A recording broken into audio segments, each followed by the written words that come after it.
everyone. This is Atish Kathpal. I'm part of the Advanced Technology Group at NetApp.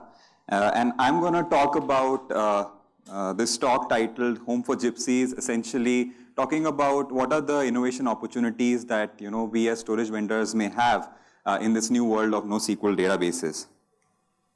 So I'm going to try and give a brief introduction on what NoSQL databases mean. Also try and talk about ways in which we can classify these NoSQL databases, what kind of data management features they already provide, and how is really shared storage or storage in general relevant here.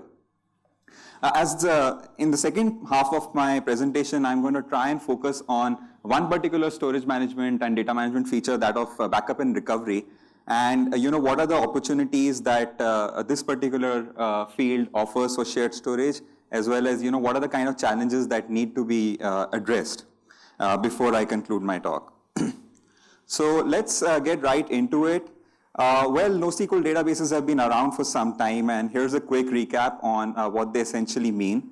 So these are significantly different from what the class of databases we are more familiar using as developers, and that essentially being relational databases. So the aspects in which NoSQL databases differ is firstly the consistency semantics. So consistency semantics that we are familiar with are ACID, strong consistency semantics as with relational databases. However, when it comes to NoSQL, this becomes tunable, right, based on developer needs and application needs.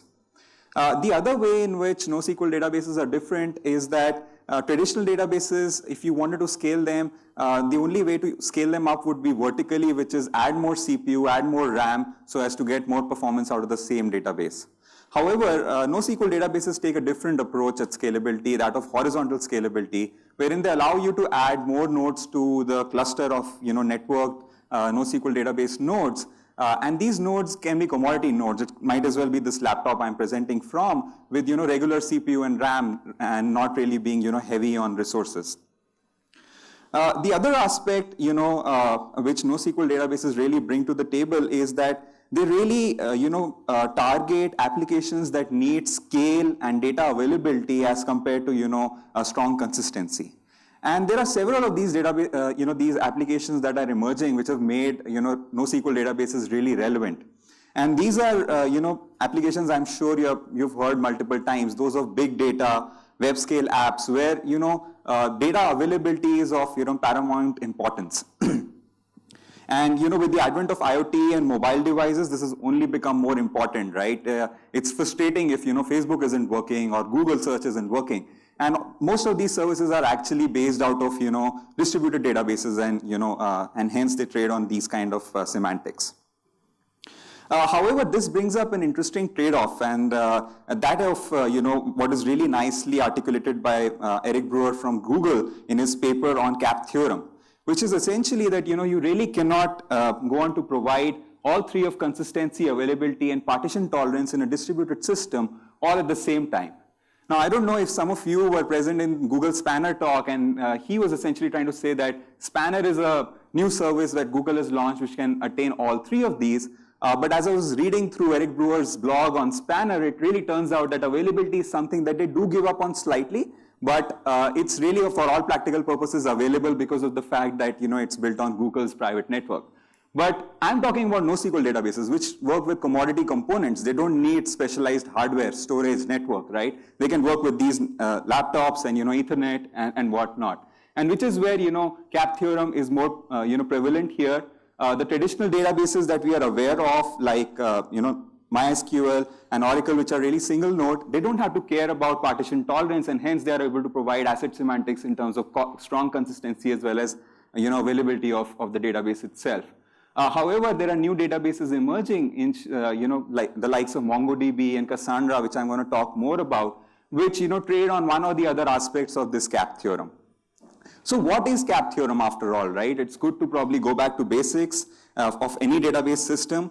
When it comes to consistency, and especially when you're talking about distributed data systems, if I were as a user, as a client, were to write, say, a value x equal to 5 to any one of the nodes of a distributed data service, then I can immediately, query the same, variable x from any of the servers of the connected data system. and should get back the value 5 and nothing else. And that's what consistency guarantees really mean. When it comes to availability, all it means is that all the data that I have ingested so far should be available to me, right? Even in the face of few nodes going down, I should still be able to, in a distributed system, have availability guarantees to my data. And then there is partition tolerance, wherein if the nodes on the left-hand side of this red line were not able to contact the nodes on the right-hand side, I as a client should still be able to query data by either connected to the left set of nodes or the right set of nodes. Now I may not get the whole set of data back, right? Because that is something that availability has to guarantee. However, I do get my requests fulfilled. And this is where it's fairly intuitive to realize that you cannot have all three of them at the same time, and which is where CAP theorem comes in, and which is where NoSQL databases are trying to find out interesting trade-offs. One key other takeaway that I would want you to take from here is that partition tolerance is something that you must provide in a distributed system, and that is where you see both the classes of NoSQL databases, CP as well as AP, have partition tolerance in them, because what good is a distributed system if it doesn't provide you partition tolerance? Well, consistency semantics is not the only thing which is driving the adoption of these databases. They are open source, they are commodity based, it's really cheap to deploy them, and that's really driving their growth and adoption as well, apart from the interesting trade-offs they provide in terms of scale and data availability. Well, with that overview in mind, let's take a closer look in classifying these databases in a way that makes me easier to present my insights to you guys. So the way that we went about classifying these databases is two architectures. First being that of master-slave architectures, which essentially is that all the writes to a given partition of the database must go through a master node, which in example of this diagram really is a primary node. So the client really has to redirects all its writes to a primary node, and then the secondaries work on a pull-based model wherein they get those updates onto it themselves. What this essentially means is that this kind of a database architecture can fulfill the consistency semantics really, right? Because any subsequent reads which involve the primary in a NoSQL database like this will always return consistent data, because primary is what has the authoritative copy of data. However, it raises questions towards the availability of such a database, because if the primary was to go down for a particular partition of the database, then your data will really be unavailable. It will fail to serve consistent requests, consistent responses to requests until a new leader is elected and quorum semantics are re-established. And here is where the databases like Mongo and Redis fall. And if you remember from my previous slide, Mongo really optimizes on consistency and partition tolerance. So if you were to see a scaled out version of the same architecture, you would essentially have different partitions serving different parts of the data for load balancing purposes as well as partition tolerance. And even if shard 1 was unavailable, you would still be able to consistently serve requests from shard 2 as well as other shards in the system. There's this other class of databases, right, which is essentially masterless. So that all nodes play the same role. There is no master at all in any of the partitions. And these are the kind of databases where data tends to get scattered across all the nodes, using techniques like consistent hashing. So a simple example would be that if I was ingesting this block colored in blue, then it would really be say hash to this blue node first, and then this node is the data is also going to be replicated to its peer nodes, which is these pink and orange nodes. So one thing that is key in such kind of database architectures is that the writes are streamed parallelly to all the replicas. So you don't have any master node which is always having the authoritative copy of a particular data, and which is where eventual consistency comes in. So this other diagram here sort of tries to exemplify that fact. So let's say that if this token, which was this key from the client which hashed to token 43, for which this node 50, I don't know if it's very clear, 50 is responsible for all keys from starting from 40th token to 50th token in a consistent hashing token ring based mechanism of data distribution. Then here what essentially happens is that nodes 50, 60, and 70 are really responsible for storing any tokens falling in the range of say 40 to 50, holding the replicas. So even if the node with token assigned from range 50 to 60 was to go down, the data, the service is still available. However, consistency guarantees cannot be guaranteed, because if someone was to query the data from this node, it will probably get a stale response. And this is where eventual consistency comes in, that whenever the node with token 60 was to come back, Cassandra, which is an example of such kind of databases, would make sure that it pulls those differential logs from other peer nodes and applies those updates. One key thing to note here is that different from master-slave databases, here you can clearly see no single node is a complete replica of the other, and this has interesting consequences when it comes to storage, which I'm going to talk about. So now let's shift gears and try and take a look at what are the kind of built-in data management features which have moved up the stack from what were originally, say, storage and data management features really. Well, one such is that of a performance at scale, which we talked about the fact that these databases provide through these dominoes, which include not only compute and RAM, but also compute and memory, but also storage, direct attached storage in form of hard disks, right? And that's how they support horizontal scalability. And what this allows them is to manage replication across these nodes by themselves, which provides high availability and fault tolerance guarantees inbuilt, right? Something which traditionally storage vendors were known to be experts at, for example, RAID technology, has now, that value has already gone up the stack with these NoSQL databases, which are completely software defined. The other thing is that they can even manage to replicate data across data centers. Besides that, they add more storage management features like inline compression, as well as encryption technologies. And on top of all of this, the other interesting features they provide is developer friendliness through very simple to use data formats such as JSON in case of Couchbase and MongoDB, wherein any in-memory object instance of this class, say product, having different fields of string data type being product name, list-oriented features, etc., which can easily be serialized into a JSON-style document, which can then be ingested and persisted, right? And that really can be a very nice persistent store for your in-memory data structures, and that's what developers love. And on top of that, they're even providing integrations up the stack. Besides eroding value adds that typically storage vendors used to provide, they're now trying to integrate with analytics engines up the stack like Hadoop and Spark, which really automates developer workflows.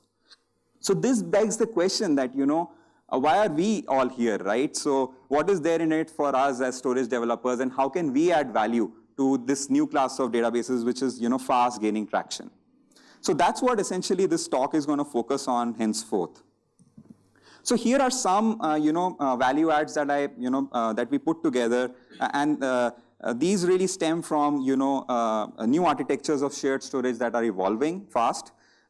First is that of so NoSQL databases are all about flexibility, right? How about we could decouple compute and storage and allow you to scale them separately? So as is sort of shown in this particular diagram, you could add more memory and compute through adding more NoSQL database nodes, while network storage could be more nodes of network storage could be added to independently scale your storage, right? Why should I have to add another 10 terabyte of disk when I don't need more capacity, as was the model with direct attached storage, right? Why can't I put that around behind a separate management abstraction, which will also help me in easier resource management through consolidation of my resources and lower administrative costs of really managing a storage cluster as a single entity rather than say 100 to 1,000 of direct attached disks, which may keep going bad, and you have to manage their capacity requirements as well. Well, there are more value adds that are coming in through the advent of Flash, which has been added to all Flash arrays under behind the network. And the key contributions that Flash brings about is the fact that it can bring you performance at reduced cluster size. So what was only possible, the kind of I/O operations per second, which were only possible through huge farm of HDD-based storage arrays, is now possible probably with a single box of Flash, all Flash storage. And this not only fulfills the performance requirements, but it can even support mixed workloads. So you don't have to only host say NoSQL clusters. You can actually host other applications like analytics frameworks, relational databases, and everything on virtualized storage that these boxes can provide at good performance. And then there are other benefits that Flash is bringing in, like lower power requirements and lesser space, etc. Well, that's all good. So, essentially what I'm saying is that, shared storage has some key value adds out there, and there are reference architectures that you can refer to online, which talk about such qualities of shared storage through all the vendors that exist. However, what I'm really wanting to focus on this talk henceforth is going to be what more can we do, right? And this is just being a good primary store for NoSQL databases is not enough. There have been several talks in this conference itself which have been, stressing upon the need for good data protection, backup and restore solutions for databases and for all your data. And that is where I'm going to try and focus on this talk henceforth, which is how can we, provide integrated data protection and integrated secondary storage solutions to, say, a primary storage tier based out of shared storage. So let's get into that half of the talk. And I just wanted to mention, feel free to interrupt me if you have questions, since I'm entering a new segment. All right. So the question firstly is, why do you need backup? I talked about several data management features of replication, cross data center, disaster recovery that have already moved up the stack. NoSQL database software stacks are already handling these aspects. So the thing here is that, data protection is still relevant because firstly, customers are now starting to directly ingest critical data into NoSQL databases, right? Gone are the days where, you were always keeping a copy in MySQL or Oracle, and then only keep creating another copy in NoSQL databases for your analytics workflows. People are starting to trust this more. In fact, we have data where, even banks are starting to move some of their financial data, critical data into these kind of database stacks because they've really matured over the last 10 years. However, hence, the protection of this data becomes paramount. What's more is that, there are ransomware attacks. In fact, I'm not sure if how many of you heard of this news that broke out in January 2007, right? 17, sorry, earlier this year, essentially, where a ransomware attack, exploited a security vulnerability in MongoDB databases, and, there were whole sorts of Bitcoin transactions which needed to be done to get your data back. And more recently, we've all heard of, the WannaCrypt exploits, although they weren't targeted against NoSQL databases. But NoSQL databases are a soft target because they're open source, they are community driven, they have insecurities, and you have to guard against them.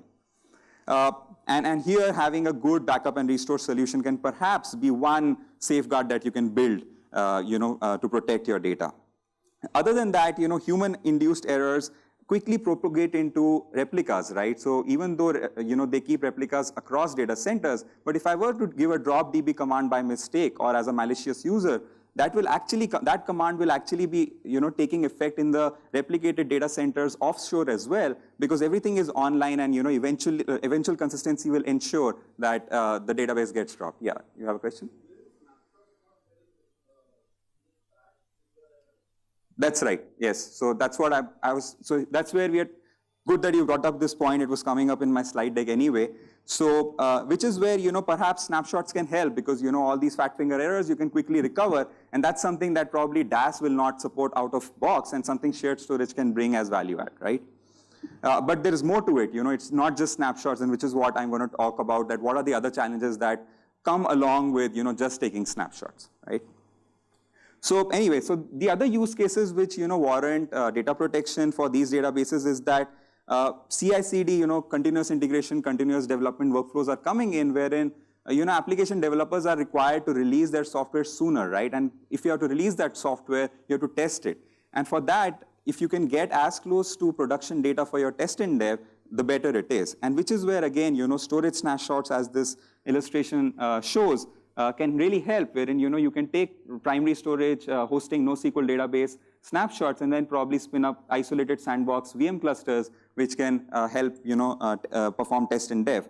But this brings up a new need, right? That I may have a 100-node production cluster, while I may want to for test and dev only provision 10 nodes, right, for my test and dev. So how do I map those 100 snapshots to 10 nodes is a problem, right? And that's one of the aspects that I'm going to try and talk about. Well, there are compliance and regulatory reasons, of course. We've heard this on and on from other talks as well earlier in the day. And then there was this IDC report in 2016, around October timeframe, which talked about the fact that data protection and retention is actually one of the most talked about and required infrastructural requirements for enterprises which are adopting NoSQL databases. In fact, I was talking to the gentleman who gave the talk on Cloud Spanner earlier in the day, and they don't have any data protection service as well, for the service that they're providing. And that's really becoming paramount. I have a question on the snapshot. Yeah. How we are making the application aware. Sure, yeah. Fair question. I'm going to talk about that. Okay, so before we go into, shared storage, snapshots, etc., let's talk about what already exists, because this is open source software, and definitely those developers have thought about these problems, and they've come up with some simple utilities which come with their own limitations. For instance, MongoDB provides MongoDump and MongoRestore utilities, which really operate on a per node basis and allow you to dump your entire MongoDB instance, single node instance, into a set of BSON files, which are really a binary format of the JSON data format that Mongo supports. Well, this comes with added limitations that you really have to copy data out every time you have to take backup. It is not incremental in nature, and we are talking about terabytes of data on a single MongoDB node. So, do we have that kind of a bandwidth, and can we live with that kind of high RPOs? The other problem with such a solution would be that whenever you have to do a restore, there will be a high ingest time that will be required, right? And that will really blow up your RTO requirements. Similarly, Cassandra provides some interesting backup utilities. Luckily, they don't suffer from this copy in and copy out overheads. However, it does have a different kind of overhead, wherein it uses in-place hard linking of whatever SS tables it creates. And that essentially means that, once you trigger a Cassandra snapshot, which is essentially creating hard links, it, completely occupies forever that much space on your direct attached storage hard disks. And hard disks cannot grow flexibly, right, as compared to shared storage. So that can lead to problems. And on top of that, there are expensive repair steps that are required when you're trying to restore from such hard links, because they are not in compacted format. They are the raw format. And there is a lot of garbage collection that Cassandra may have done on the actual data files, which never gets to be part of the actual hard links which were created. So all in all, apart from the limitations I talked about on a Mongo and Cassandra specific basis, there are other bigger problems here, because all of these utilities operate on a single node basis, and NoSQL databases are distributed in nature. So you have to write all sorts of automation scripts, and these will be prone to failures, same failures that NoSQL databases themselves are good to handle, but these scripts will need to solve the same problems, and that's sort of a chicken and egg issue. So this is where we try and say that, can shared storage come to the rescue given the smarts that we have in terms of, the snapshots and cloning features, and can we do away and address the pain points of copy-based backup and restore? So here's a reference deployment architecture, also kind of a trivia on how NoSQL database stack basically looks like. So let's say we have these 3 NoSQL database software nodes, and each of them, basically talk POSIX to their underlying metadata files of, database journal, logs, as well as their actual data files. And let's say we are hosting these from a shared storage array, with a separate LUN or block device map to each of these nodes for them to do their, transactions. And this is where, snapshots and cloning can be relevant storage features, apart from, other storage efficiency features of, compression, encryption, and probably even cloud integrations that Ameya was talking about earlier today. So the idea essentially, which already came up, nice, is to use backup and cloning solutions for doing backup and restore respectively. But it's not as simple as that, and that's what I'm going to try and address in this part of the talk. So what are the challenges, right? We can take snapshots of the entire cluster as is shown. And let's talk about the master-slave architecture first, wherein the primary and the secondaries are exact replicas of each other. Well, a clear problem here is that if you were to take snapshots of all these 6 nodes, well, you have too much of redundant data captured in your backup, right? Because these are all exact copies of each other. And what the other problem is that you may say deduplication will perhaps go and dedupe those replicas, right? But that doesn't happen at all. And that's because, MongoDB, acts notorious in, and most of these databases act notorious in adding per node unique identifiers on a per document basis, right? Because they have to have primary keys for each of their key value strings. And that's what, totally takes away block-based dedupe. Yeah. That's right. So they don't operate in blocks, of course. They operate on document basis. So in specifically MongoDB's case, what happens is that each node is running that storage engine called as WireTiger, which gets a replica document by itself, but adds a new identifier which is specific to the local node, and then indexes it. And this document that you're talking about, it will span multiple blocks, right? That's right. So we'll still be able to achieve deduplication for the blocks which are not containing the node ID. Correct. So the thing is that we are talking about 4 KB, 32 KB dedupe block sizes here, right? It's not necessary that your document itself may be that large. 4 KB is 4096 bytes, right? And typically you may be storing small key value pairs, right? So that is one aspect of it. The other aspect is that these databases themselves perform inline compression. So that takes the block alignment out of the picture. And on top of that, encryption is becoming all pervasive, which is also happening while you're ingesting data. Those are parts that, so I'm talking about the best case scenario here, where there is no compression, there's no encryption, and even then you won't get dedupe. And we have experiments that prove that against real data sets.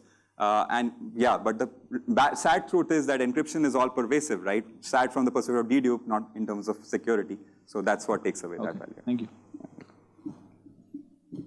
So yeah, storage efficiency is one challenge. Then there is fault tolerance, right? So what if, so this was the happy case, right? Every node was hunky-dory. But let's say the primary for SHA-2 was down when I ended up taking my snapshots. So this red snapshot here will actually be pointing to very stale data, right? I don't know for how long the primary had been down, probably 30 seconds or whatever. So that much worth of data it is really behind. And what essentially happens in MongoDB is that every time the primary fails, a new leader is elected. And once this older primary was to come back, it will actually roll back its non-quorum data, which had still not been committed to the other secondaries, because it ensures consistency, right? So the problem with this will be that in my backup itself, I will have the data which actually in the live cluster got rolled back, right? So now when I restore to such a backup, you have a question there? Yeah. Take snapshots of just primary. Absolutely. But in this case is the counterexample to the case you're talking about. So that would be storage efficient snapshots or backups. However, what if the primary itself wasn't there when your backup schedule kicked in, right? That happens, right? These are all failure prone. This is a commodity node. Probably the network access to it is down, right?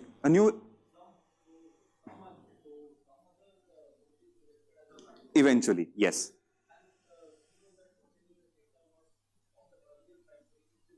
Right. Correct.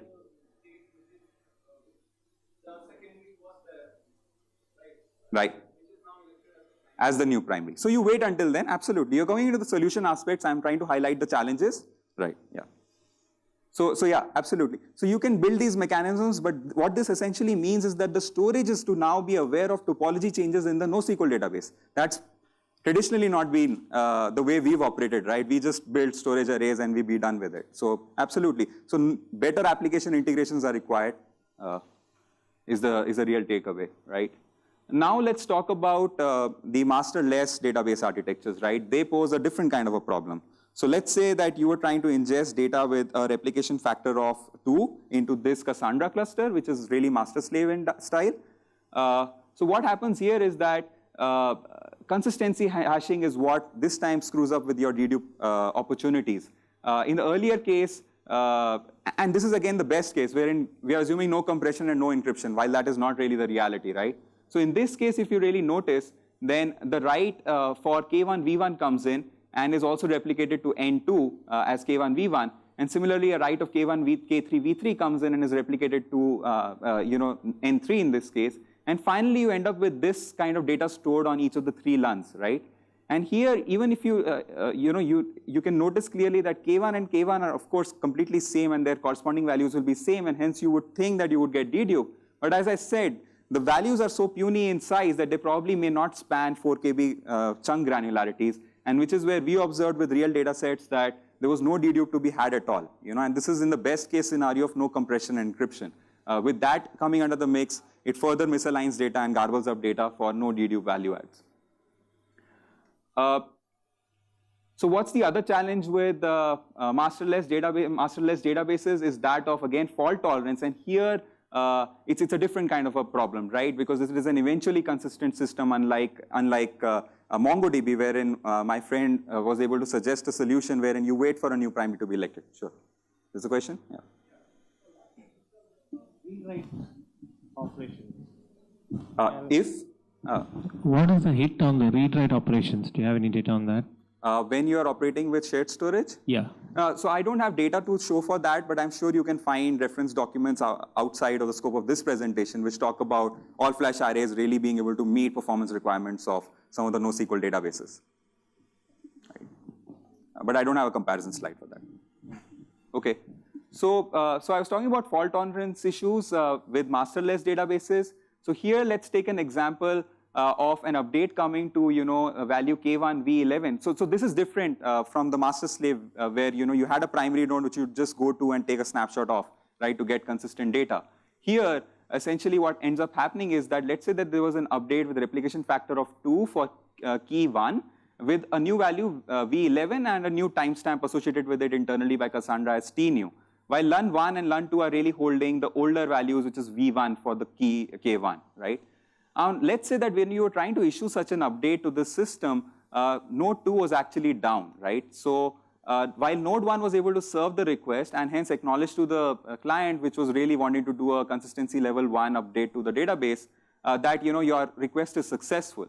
And eventually we know that Cassandra is smart enough, whenever node 2 comes back up or is replaced by a new node, it would be able to replay the lost transactions and bring LUN2 also to the updated state. However, if you were to take a backup at this very instant, right, because your backup schedules need not be aligned with when the actual database will become eventually consistent, right, and there will be millions of transactions happening all the time.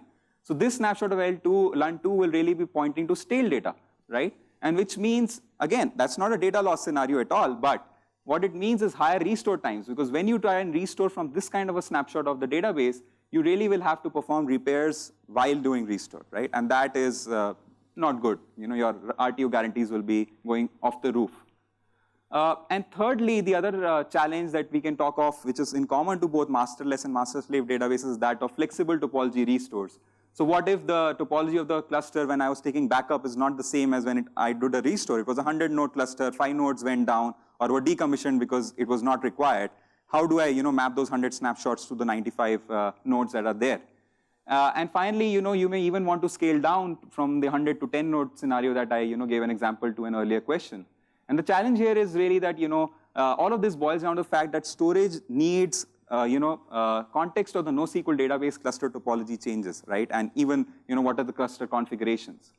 And that's really essentially the takeaway for this talk really, to summarize and give some high-level solution directions without having the liberty to go into exact solution details because I'm short of time. But I'll point you to the right resources which will give you those details. So when it comes to handling cluster consistency at scale and being fault tolerant, what we believe is that perhaps one way to approach this problem is that take crash consistent snapshots, but have some smarts to probably post-process these snapshots. Perhaps leverage the database binaries itself, it's open source after all, and let the backup become, reach a consistent state as a post-process step, rather than doing it live on the original data. Similarly, to tackle space efficiency issues, perhaps we need to remove replicas logically. In master-slave databases, you could probably just take master snapshots at a timestamp when all the masters are really available.